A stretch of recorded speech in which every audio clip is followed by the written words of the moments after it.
Olá, estou aqui de volta para finalizar o nosso estudo sobre os povos que precisam ser destruídos, tá? Todo esse estudo tá no canal e tem como base Deuteronômio 7:1, que fala sobre as leis de conquista, né? O povo, os israelitas estavam para conquistar a terra prometida, mas eles precisavam destruir e se afastar de povos que iam contaminar, que iam trazer tropeço, complicação para a vida deles, tá? Então, eu já vou elencar aqui, tá? Todos eles. Mas está no canal cada um deles. Os cananeus, os jebuseus, os girgazeus, os heveus, os heteus e hoje, que é o último, que é o sétimo povo, que é os perezeus, também chamados de ferezeus, tá? É porque estudar povos do passado, sendo que a gente está em 2020, porque estes povos deixaram como herança para nós hoje uma tendência demoníaca, né? Eles não existem mais, mas eles deixaram a tendência demoníaca deles. E eu vou falar um pouco dessa tendência e a gente, assim como eu, né? Vocês, no caso, vão conseguir detectar isso ao nosso redor, né? E a gente tem mais subsídios de lutar contra isso. Porque quando a gente conhece o nosso inimigo e a gente sabe como ele age, é mais fácil da gente fazer o que Deus mandou que a gente fizesse. É nos afastar, é ter cautela com essa tendência demoníaca, tá? Então, bom, primeiro eu vou falar sobre o significado do nome, que já fala bastante coisa em relação a essa tendência. Perezeus quer dizer habitantes de aldeias sem muros, né? Então, aí você já vê que uma pessoa que vive numa aldeia sem muro é alguém que gosta de liberdade, né?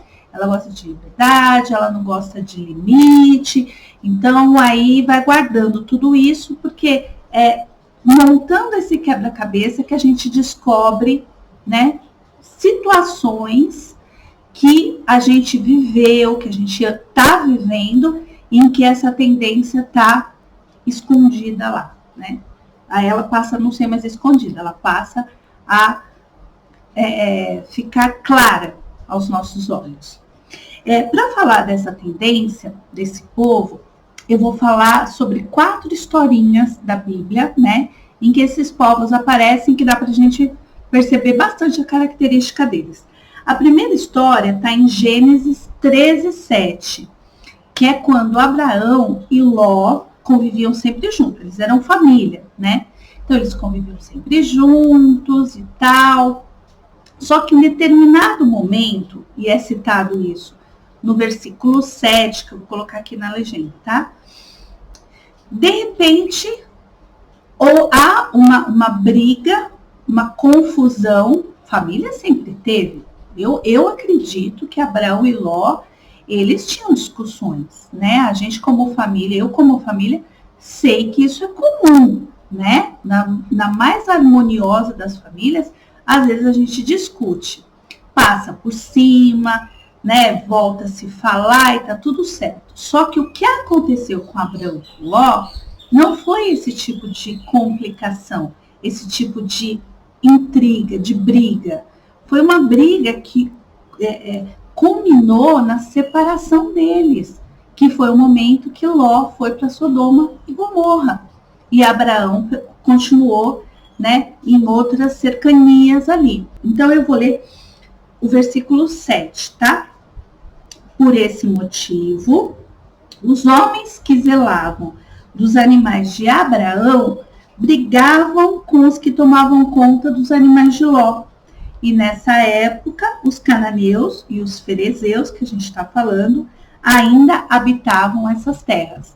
Então, no mesmo versículo, ter citado a desavença e o fato deles morarem lá, não é tão difícil a gente imaginar que eles, sabe aquela pessoa que pela própria presença dela traz um clima ruim, mais ou menos isso que os fariseus fazem. Até pelo fato deles não terem limite. Então, são pessoas que tentam invadir a nossa vida, nosso modo de fazer. Então, a gente não sabe, mas supondo que, de uma maneira super tranquila, eles tenham falado, olha, porque eles cuidam dos animais melhor que vocês, e aí já gerou aquela contenda que culminou na separação, tá? Então, os perezeus, eles têm essa característica de, pela própria presença deles, causar intriga, né?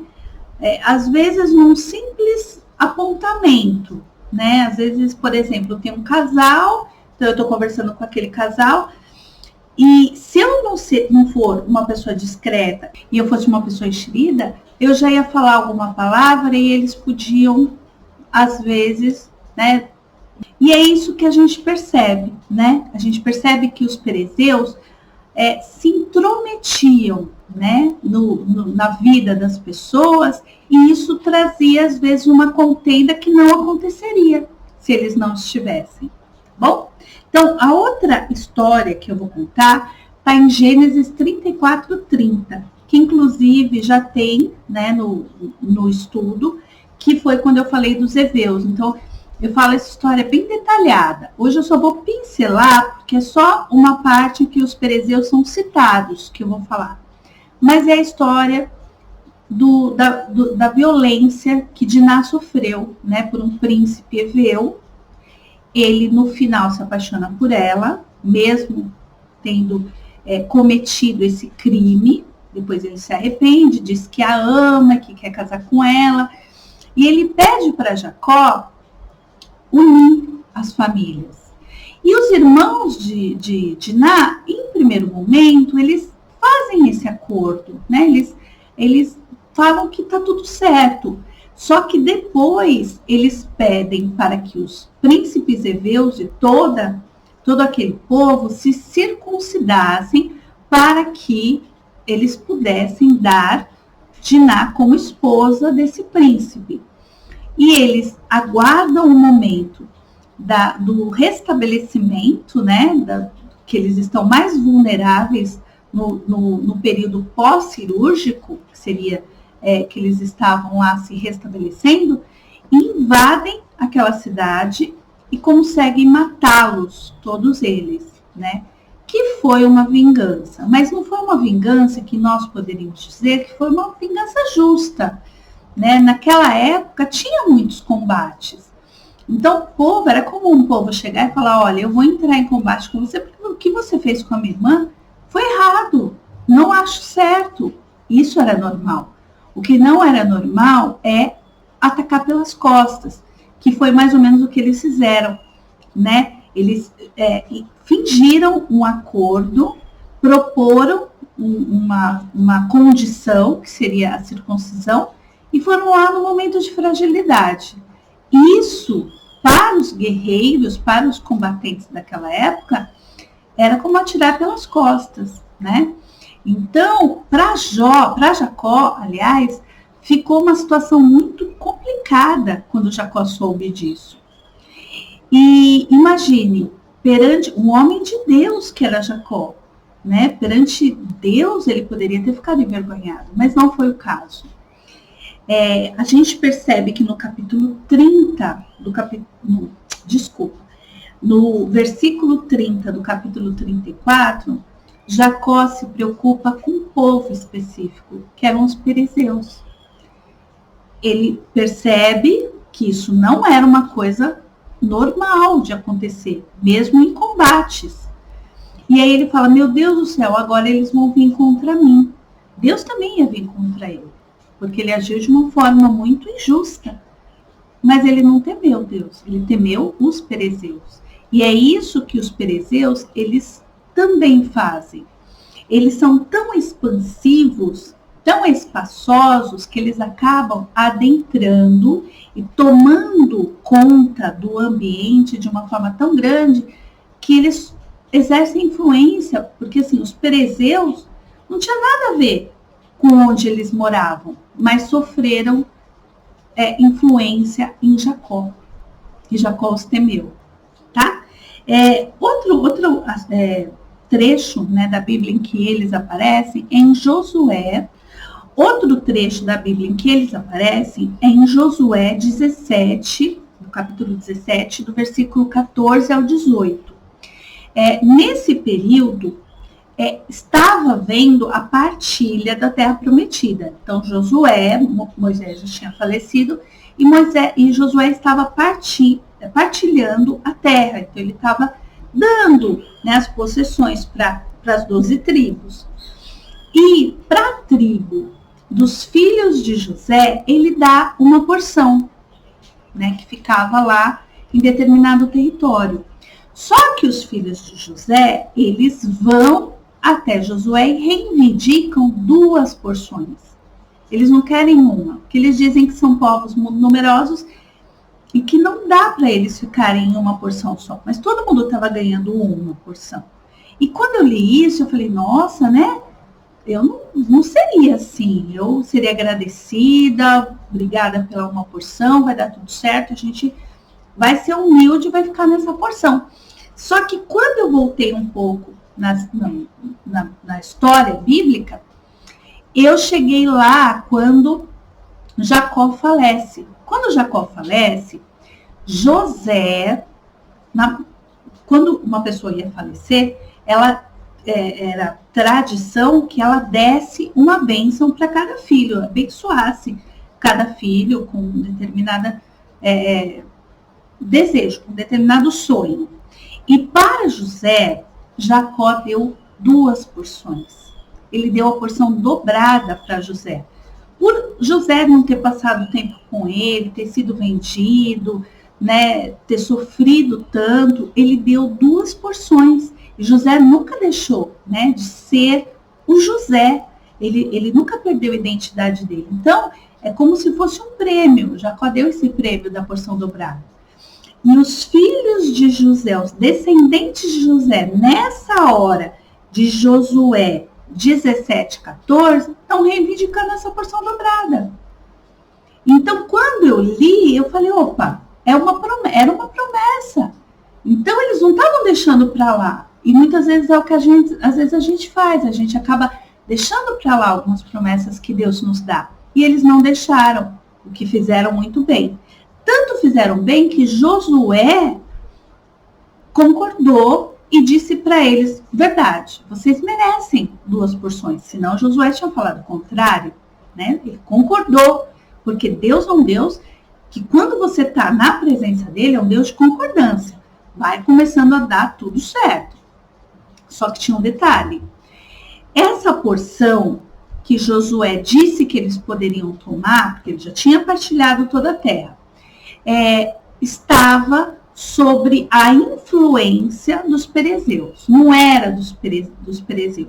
Os perezeus moravam na montanha. Só que essa parte que seria dos perezeus, como não tinha muro, né? Então era como se fosse o quintal ali dos perezeus. Porque eles são isso mesmo. Eles não se limitam, eles não gostam de ficar limitados. Eles são expansivos. A gente vê muito isso hoje em dia, né? Nessas militâncias que às vezes vão adentrando assuntos religiosos que não pertencem, enfim. A gente acaba percebendo isso, eles não têm limites. E aí foi quando eles foram. E assim, esse local que eles precisavam conquistar era uma floresta. E quando eu li isso de floresta, eu até pensei, eu falei assim, puxa, eu já tinha ouvido falar de mar. Mar na Bíblia é usado quando quer exemplificar lugares onde a gente vai absorver mais Deus, né? Águas profundas, aprender mais fé, como Pedro andou sobre o mar. Então, mar, águas profundas, tem esse significado, né? Monte tem um significado de oração, de adoração, né? Quando você sobe o monte, é para adorar, é para você se aproximar mais de Deus, em adoração, né? Em mistério. Deserto já é um lugar de ausência, de necessidade, né? Vale, por exemplo, é o lugar de combate, né? O lugar que você vai guerrear. E floresta não tinha aparecido. Eu falei, alguma coisa, né? Tem. E se você for ver, floresta, nesse sentido, né, dessa história, está querendo exemplificar o lugar de que você precisa conquistar. Era deles, mas não era do inimigo, mas estava sob influência do inimigo. Então, muitas vezes, a bênção já foi dada para você. Ela já é promessa, mas ela está sob a tutela do inimigo. E cabe a nós, e é este o lugar de floresta, ir lá e desbravar. E os descendentes de Josué não temeram. Eles foram, porque eles foram em nome de Deus, orientados por Josué, né? E deu tudo certo no final, e eles conquistaram essa porção dobrada. A última história que eu vou contar para vocês, em relação ao povo perezeu, está em Juízes 1, 1 ao 5, que é já finalizando a história, né?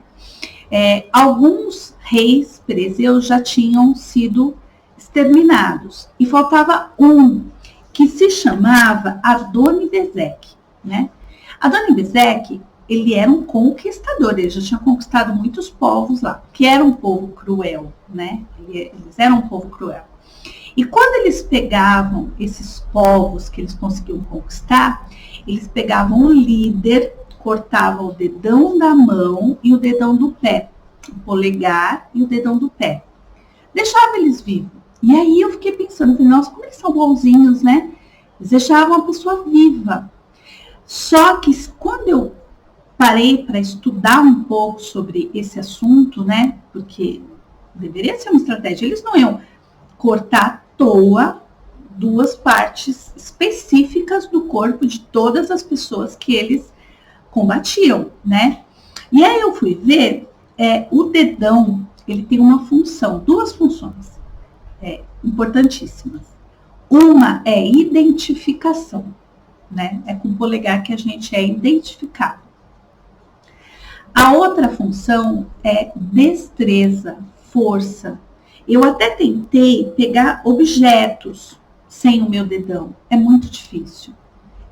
Ainda mais eu que tenho 45 anos e sempre tive o dedão para me auxiliar. Então, você imagine um combatente perdendo, de repente, o dedão, né?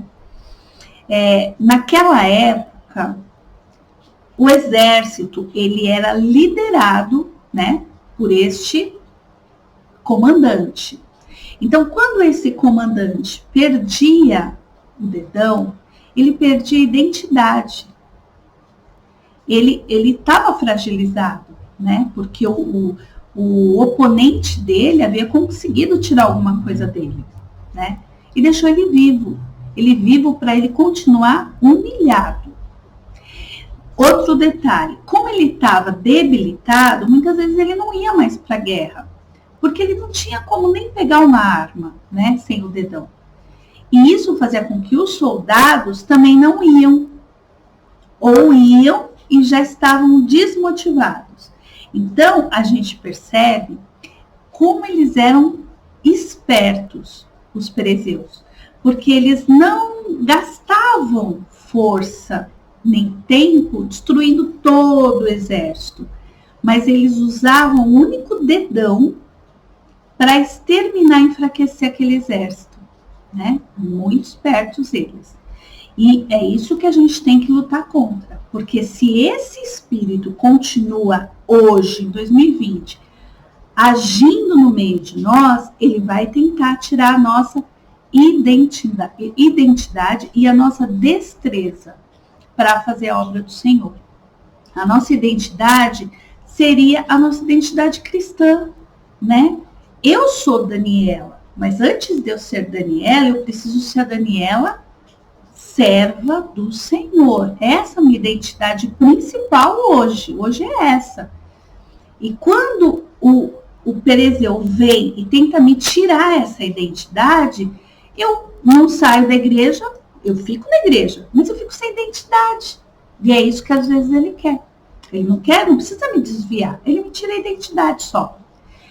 Outra coisa, tirando a minha destreza, a minha habilidade, me fazendo ficar insegura diante da obra do Senhor e coisa e tal, eu vou permanecer dentro da igreja, mas eu vou permanecer dentro da igreja como uma estátua, como uma mula, sem obras, escondendo o meu talento. E isso também é um grande perigo, né? Então a gente precisa estar aí olhando como é que o inimigo age. Como eu disse, eles também cortavam o dedão do pé. Aí eu fui estudar, fui ver, fui pesquisar um pouco sobre por que de tirar o dedão do pé. O dedão do pé, ele serve para equilíbrio corporal. Corporal, não precisa tirar a perna inteira. Você tira o dedão, a pessoa já perde o equilíbrio. E o que a gente tem que ter dentro da igreja e dentro de um posicionamento cristão é equilíbrio. Né? Se a gente perder o equilíbrio, a gente para, inclusive, de dar testemunho. E é muito grave isso. Então, às vezes, o Perezeu vem, né, e age só nesse sentido. Ele solta lá um veneninho, que é o que às vezes ele faz, porque ele é enxerido, que a gente viu aí que ele não tem muro, ele vai se esparramando na nossa vida. E aí você já perde esse equilíbrio que a gente precisa ter, esse equilíbrio espiritual. Outra coisa que acontece quando a gente perde o dedão do pé seria a nossa capacidade de caminhar longos trajetos. Então, eu perdi meu dedão hoje. Então, eu costumava ir a pé para o mercado perto da minha casa. Passo a não ir mais. Eu passo aí na rua e volto, porque assim, a minha capacidade de caminhar tanto quanto eu andava, ela perde. E dentro do nosso percurso cristão, isso é também muito perigoso, porque nós somos peregrinos na Terra, a gente caminha aprendendo, a gente caminha ensinando, a gente caminha dando testemunho. Então, quando a gente para de caminhar, é complicado. A gente vê algumas histórias de pessoas que pararam. Elias parou. Elias foi para dentro de uma caverna. E quão perigoso foi isso, né? Porque por mais que a vida é difícil, que venha a chuva, que venha a tormenta, Pedro andou por sobre as águas, né? Nem a água parou Pedro. Pedro podia ter parado e boiado, que era mais simples, né? Que é um indício lá de sobrevivência no meio do mar. E não, Pedro caminhou mesmo na água. Então Deus não quer que a gente pare. Mas o Perezeu, ele vem para fazer isso com a gente. Fazer com que a gente pare. E parar. Por exemplo, doenças psicológicas estão fazendo muitos cristãos pararem. Eles ficam em casa, não fazem na obra, né? E isso é perigoso, porque o parar não é de Deus. Às vezes você caminha, às vezes de cabeça baixa. Muitas vezes, servos do Senhor caminharam desse jeito. Davi caminhou ouvindo bullying das pessoas e caminhou. O caminhar de Deus. Nós precisamos continuar caminhando. Então, essa é a história dos Perezeus. Tá? Aí, agora, eu vou falar para vocês um pouco sobre como vencer os Perezeus, né? Vou contar a história de Daniel, né? Daniel, ele era um grande servo de Deus, que foi preso, foi levado cativo, né? Foi prisioneiro. Ele foi para um castelo em que ele foi mandado comer os manjares do rei. Não comeu, poderia ter comido, mas ele não comeu, ele se absteve porque ele queria uma vida mais simples com o Senhor, né? Tudo que ele fazia era em prol do Senhor. Por conta disso, por conta das orações diárias e periódicas que ele fazia de manhã e à noite, de tarde e de noite, ele foi acusado, foi jogado na cova dos leões. Olha tudo que aconteceu na vida de Daniel. Mesmo assim, ele caiu no agrado do rei, porque Deus deu um talento para ele, e ele falava as coisas de Deus mesmo. E depois de tudo isso, veio o filho desse rei, que conhecia Daniel, e começou a fazer o que era mal aos olhos do Senhor. Não conhecia Daniel, não conhecia Deus, e começou a fazer o que era mal aos olhos do Senhor.